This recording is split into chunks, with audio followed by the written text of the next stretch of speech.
নমস্কাৰ বন্ধুসকল। তো আপোনালোকে ভাবি আছে মই এইকেইদিন কেলে ভিডিঅ' নাই দিয়া বুলি। কাৰণ আপোনালোকে জানে আমাৰ পবিত্ৰ ৰমজান মাহ চলি আছে।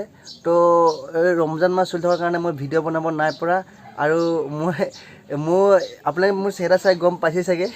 তো মই ৰোজা আছোঁ, তো সেইকাৰণে মানে ৰোজা ৰাখিলে আচলতে ভিডিঅ' বনাব মন নাযায়, বহুত গাটো এলাহ লাগে, কথা ক'বলৈ মন নাযায়। এতিয়া মোৰ কথা ক'বলৈ মনো যোৱা নাই, যেন তেনে বহুত ভিডিঅ' এটা বনাব লাগে বুলি কৈছোঁ আৰু মানে সেইটোৱে, আৰু কথা ক'ব মন নাযায়। আৰু এইফালে দেউতাৰ সহায় কৰি দি আছোঁ, তো তাৰ কাৰণেও মই বাহিৰত যাবলৈ নাই পাৰা। তো এইটো এটা কাৰণ বাহিৰত নোযোৱাৰ, মানে ঘৰ আহিলে এইটোৱে হয় আৰু ঘৰ আহিলে মোৰ বাহিৰত লগৰবোৰৰ লগত ইমান ঘূৰাও নাখায়, মানে এই কাম কৰাৰ কাৰণে।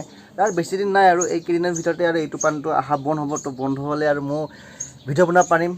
তো সেইটোৱে আৰু এতিয়া ৰমজান মাহ বুলি আৰু এইটো গাটো এলাহ লাগে, এইটো পান গুচি মাৰি কিনে মানে যে বাহিৰত এইটো যাব মন নাযায়। আৰু চেলেঞ্জ ভিডিঅ' বনাম বুলি ভাবিছিলোঁ, কিন্তু চেলেঞ্জ ভিডিঅ' বনাব নাই পৰা মই ৰোজা ৰখাৰ কাৰণে। কিন্তু বহুতকেইটা চেলেঞ্জ মই ভাবি ৰাখিছোঁ দিমাগত, বহুতকেইটা ভাবি ৰখা আছে মোৰ, কিন্তু ৰোজাৰ পিছতে বনাব পাৰিম সেইটো চেলেঞ্জ ভিডিঅ'বোৰ। এতিয়াতো বনাব নোৱাৰিম ৰোজা ৰখাৰ কাৰণে। মই ইউটিউব ফেমিলি আৰু ফেচবুক ফেমিলি চবকে মোৰ ফালৰ পৰা ৰঙালী বিহুৰ শুভেচ্ছা থাকিল। মই ভিডিঅ' বনাব পাৰিলোঁ, ৰঙালী বিহুৰ ভিডিঅ' বনাব পাৰিলোঁ হয়, মোৰ লগৰবোৰ মাতি আছিলে, কিন্তু মোৰ এই ঘৰৰ কামৰ কাৰণে মই যাবলৈ নাই পাৰা। তো সেইটোৱে আৰু চবকে থাকিল শুভেচ্ছা মোৰ ফালৰ পৰা ৰঙালী বিহুৰ। তো ভিডিঅ'টো ইয়াতে সমাপ্ত কৰি, এটা সৰু মৰু চাই ভিডিঅ' আছিলে। তো বহুত জলদি ভিডিঅ' লৈ আহিব ট্ৰাই কৰিম, যিমান পাৰোঁ ভাল ভাল ভিডিঅ'। তো ইয়াতে সমাপ্ত কৰোঁ।